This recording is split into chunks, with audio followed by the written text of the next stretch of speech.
Okay, boys and girls, welcome back. Redmissed in the house once again. How you doing? I hope everyone's doing great. I'm doing great, and we, my friends, are playing some more Magic Legion. Now, I want to go ahead and show you guys something, because I want to know if this happens to you.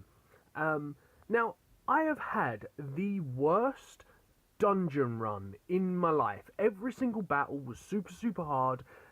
Everyone had like an Arno of like level 10 and above, and he was absolutely wrecking me. And I finally managed to work out a way to struggle my way to level 15. Now, when I got to level 15, I come across this. Now, how many of you are finding the same thing? So at like level 10, level 11, level 12, even sometimes level 13, the enemy team is so strong that it is really hard to pass them. And then when you get to level 15, you come across a hero or the enemy team that don't even have a hero in their back lines, and it's pretty much game over. How many of you are finding this, guys? Because I'm finding this a lot. And you can see here, like, obviously, like, look at this, guys. Even this one guy is super strong, and he's able to kill me quite a bit because obviously his actual hero is really powerful. But how many of you are finding the same things? Like, look at this, guys. Look at this battle log. Like, you can see here, like, fives. When I got to level 8, sorry, I had to fight that guy 3 times before I beat him. Level 9, I had to play that guy 5 times before I beat him. Again, level 14, I had to play him 5 times before I beat him. Like, how many of you are experiencing this, guys? And then when you get to level 15, it's just ridiculously easy.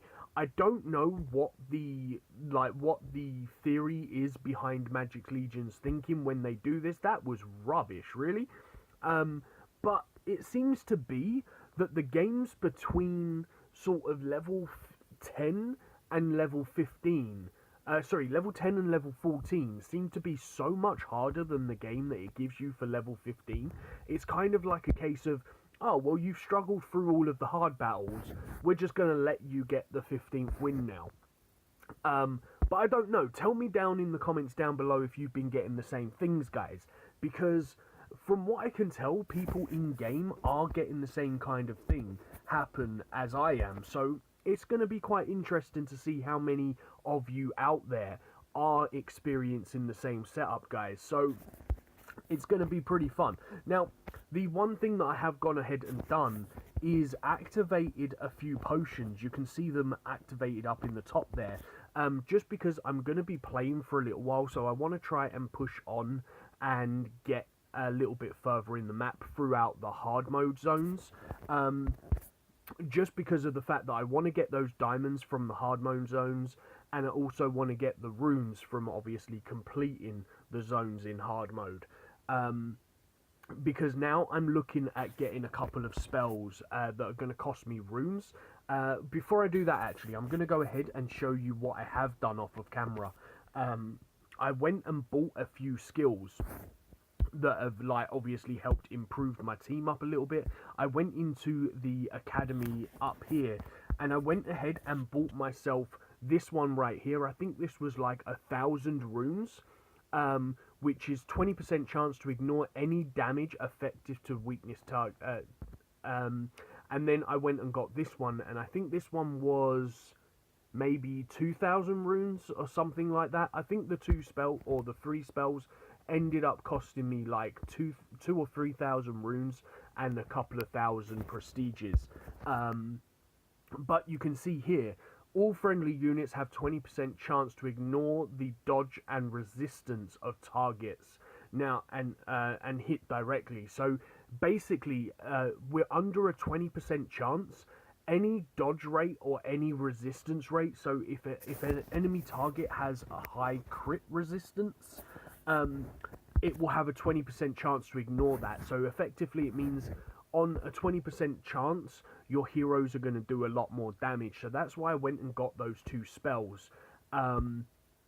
And also one of them means that you have a 20% chance to ignore damage. So if somebody actually hits you, you have a 20% chance that you're actually going to completely get missed by that attack, which can sometimes help out quite a bit, especially if one of your heroes is super low level and that ability actually triggers.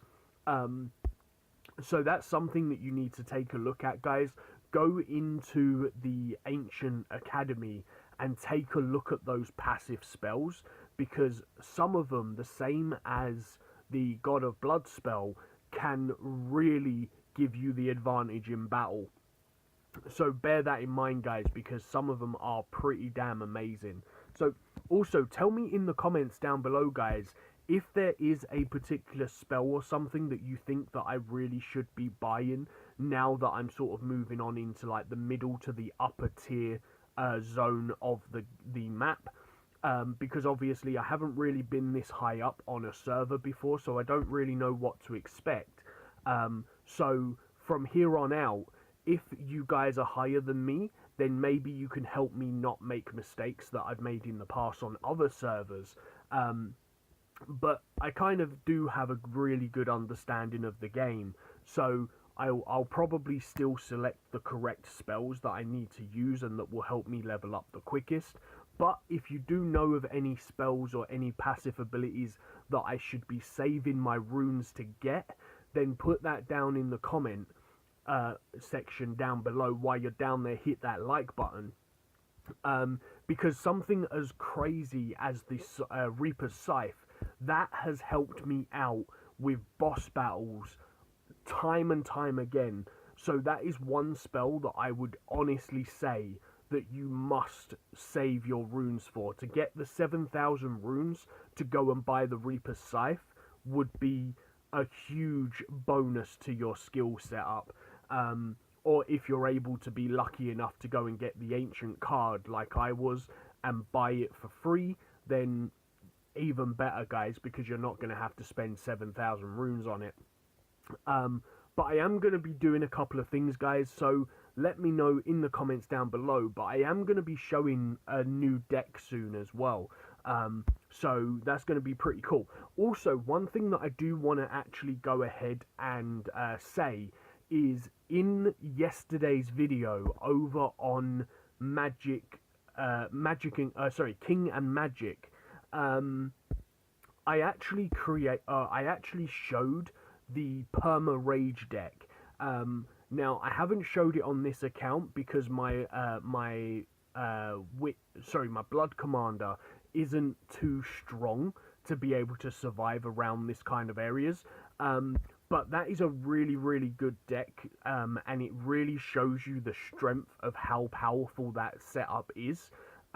So go ahead and check out yesterday's King of Magic video if you want to know a little bit more about the perma-rage deck, because as I've said before, these are both the same game, so they both work on the same sort of principle, and both of the strategies that you've seen in this game will work over on that game, and what you see in that game will work on this game.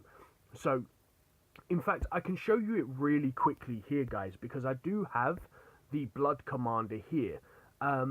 So let me go ahead and remove this guy just for a second and put the Blood Commander in. So if I put her in and we do this, but we're going to have to do it slightly different because of obviously she hasn't got the stats to be able to be the tank. But ideally, this is the lineup that you would actually want.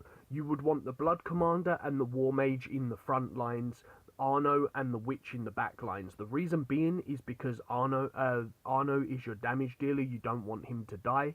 Your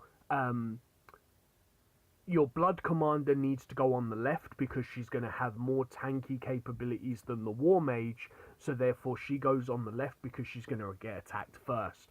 But for this instance, we're going to put Arno in the front line because he's a much higher level, and he'll be able to tank the damage a little bit better than what the Blood Commander will. But you're going to be able to see just how strong this deck is. So, for example, if I just go ahead and do this shield, we're going to be able to survive. But look at the rage on everybody. It's just perma-rage all of the time. Before they even get round to attacking again, the build-up of rage between the Blood Commander, the Witch, and the War Mage is just absolutely insane. And then obviously the bonus damage that the Blood Commander gives from her skill number 2, the bonus speed that the War Mage gives from his skill number 2, just makes you absolutely insane, because it's going to make you like 100% stronger, 50% faster, and you're just going to annihilate everybody. So you can see here, like, even with Arno being weakened, he is still going to do a ton of damage. Let's just go use Purification so he's not weakened anymore, and look at those numbers tick up, guys. Like, look at that, like 30 million damage from Arno. That is insane. He's pretty much two-shotting these guys, and these guys are designed to take a ton of damage, and he's two-shotting them. So it just goes to show how strong the team becomes when you have these 3 heroes in your deck. So I would genuinely say that sometimes having these 3 heroes is more like dirty / overpowered than it is going for 6-star heroes, because a lot of people would turn around and say, well, why not just have, or I've seen it in comments and stuff, people are like, well, I've got 4 6-star heroes, but people with 5-star heroes are beating me. And it's because 6-star heroes aren't the best heroes in the game, guys. It sounds silly to say because they're the best rated heroes because they're 6 stars, but they're not the best heroes in the game. I would genuinely say that these 4 heroes that you can see on the screen right now, Arno, the Blood Commander, the Charming Witch, and the War Mage, are the best 4 heroes inside Magic Legion. And that's my honest opinion, because this deck is like the most overpowered deck you can use. And to be honest, I think Magic Legion needs to nerf it some way. I don't know how they're going to nerf it, but they need to nerf it some way. The only way that the only main way of actually being able to nerf this easily is having the shield that you can see here, Purification that you can see right there now, or having the 6-star mount, Motorcycle. Now, when you have the Motorcycle, you can upgrade its final skill, and that is going to give you the chance to completely ignore a stun effect, i.e. making the Witch completely useless if you have that spell completely upgraded, because I think it gives, at fully upgraded, it gives something like 80% chance to ignore a stun effect, which can be really, really insane. If you're not too sure what I'm on about, guys, I'm going to quickly come into here and I'll show you what I'm on about. So if we go to the Motorcycle here, you can see the final skill. No, it's not the final skill, it's number 1 in fact. Stillman, stun resistance starts at 30%. I believe when this spell is fully upgraded, somebody has told me that it gives an 80% stun resistance, which means that the Witch will only have a 20% chance to actually stun you. So this could be a really, really badass spell. But it's going to take a lot of runes to upgrade it. I think even the first upgrade is like 150 runes. So it takes a lot of runes to get that upgraded. But tell me your thoughts in the comments down below, guys. That's going to be it for today's video. I really hope that you've enjoyed it though, guys, and I shall see you in the next one. Peace on the streets.